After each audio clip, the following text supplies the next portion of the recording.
Hello everyone and welcome to today's video. Today I'm going to be talking about the Dutch Grand Prix results for F1 and the F1 Academy. But before we get into that, let's first talk about the next week's schedule race, which will be at Monza for the Italian Grand Prix for F3, F2, and F1. But first off with F3 because this is now the final race of this season for the F3 season. And I will be as well talking about the standings at the end of this video. So practice first and qualifying Group A and B. So practice will start at 9:35 to 10:20 a.m. Group A qualifying will start at 3 to 3:13. Then Group B will start at 3:21 to 3:34. I think how this is going to work is that the odd drivers will be in one group and the even drivers will be in one group. So I think that's basically I think Group A will have the odd number drivers while Group B will have the even number drivers. I'm pretty sure that's how it's going to work, but obviously I'm not too sure. Sprint race, that'll be on a Saturday. That'll start at 9:30 to 10:10 in the morning. While then the feature race will then be on a Sunday. That'll start at 9:35 to 10:20 to crown our F3 2024 champion. F2 now, practice to qualifying on a Friday. Practice will start at 11 to 11:45. Qualifying will start at 4 to 4:30. Sprint race on Saturday, that'll start at 2:15 to 3 o'clock. Then the feature race on a Sunday, that'll start at 10:05 to 11:05. And then finally for Formula 1, 30th of August, that'll be on a Friday, FP1 and FP2. FP1 will start at 1:30 to 2:30. FP2 that'll start at 5 to 6. Practice 3 and qualifying that'll be on a Saturday. Practice 3 that'll start at 12:30 to 1:30, while qualifying that'll start at 4 to 5. And the race itself that'll be on a Sunday, that'll start at 3 o'clock. Let's have a look now at the F1 Academy results for the Dutch Grand Prix. Race 1 for the F1 Academy, that was won by Abby Pullen, followed by Maria Marti and Maya Vang ran out the podium. And then for the top 10, we have Nina Gaidman, basically the guest driver for this weekend, for the first time, pretty sure, guest driver gaining points, which is very, very impressive. Followed by Doreen Pin, Chloe Chambers, Aurelia Nobels, Hamda Al-Khabaizi, Leah Block, and Carrie Schreiner ran out the top 10. I have nothing to report on this race other than it was delayed because of rain. That's really all I can really say about this race, other than Abby Pullen winning by 7 seconds, and Maria Marti as well getting her first podium of the season. But Abby Pullen, she is just on a different level compared to all these drivers. Race 2 now, that was won not by Abby Pullen but by Doreen Pin, followed by Maya Vang, and Abby Pullen ran out the podium. These three are basically like the quote-unquote big three, but Maya, she's a bit behind, we'll say, in the standings. Then in fourth place, it is Amda Al-Khabaizi, Aurelia Nobels, Carrie Schreiner, Lola Lovenfors, Maria Marti, Tina Hausman, and Nina Gaidman ran out of top 10. It is worth pointing out that Nina Gaidman did get a 10-second time penalty, I think with collision with Aurelia Nobels, I believe. She was trying to pass Nobels in the chicane, but kind of forced her out. And I think as well, Marti and Bustamante, I think, collided, I'm pretty sure, on the exiting turn 1, so that was something there. And I don't think there was any penalties there between Bustamante or Marti, so yeah, whatever. But it might have been Emily the House, but I can't remember who collided with Bustamante when I said Bustamante was a part of it, obviously.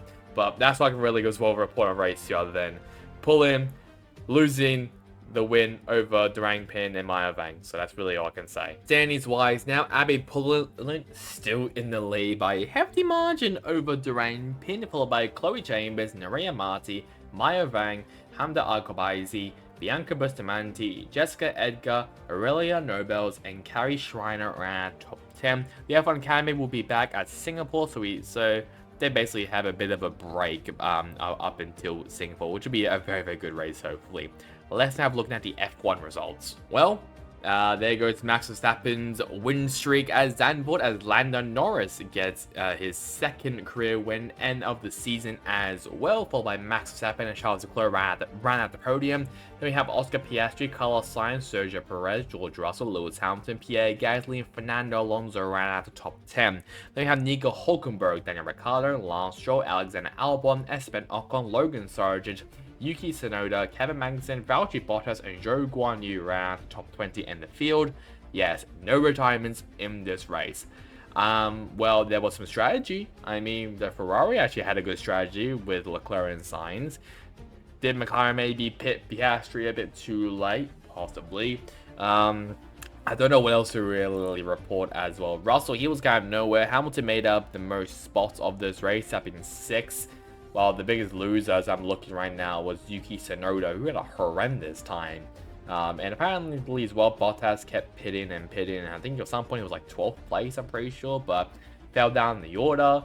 But yeah, I mean, Norris, 22 seconds or even 23 seconds as well, if you want to round up, is very, very impressive there from Norris.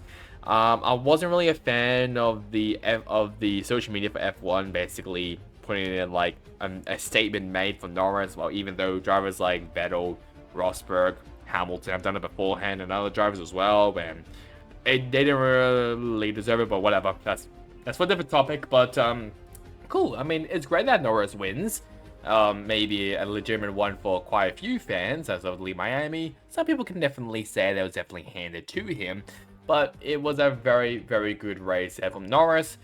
He even got a fast lap of the race as well, which is perfect, and as well closing the lead for to Verstappen in the championship as well. Fast pit stop went to Yuki Tsunoda. Fast lap went to Lando Norris, including driver of the day, which a lot of people weren't really too happy about. They kind of maybe thought Charles Leclerc should have maybe deserved it, but I guess Lando Norris deserves it because obviously it is the fan vote. So obviously you can easily disagree with this, but you can obviously agree with it if your favorite driver won driver of the day. So you can't really change that, sadly. And as well, for the first time, I'm pretty sure no penalties. Even though I'm pretty sure Albon was disqualified, I'm pretty sure for qualifying, and Hamilton got a grid place penalty, but apparently we don't talk about that here in this video. So now for the driver's standings, Max Verstappen still in the lead, but the lead has shrunk only a slight bit over Lando Norris, followed by Charles Leclerc, Oscar Piastri, Carlos Sainz, Lewis Hamilton, Sergio Perez, George Russell, Fernando Alonso, and Lance Stroll around the top 10.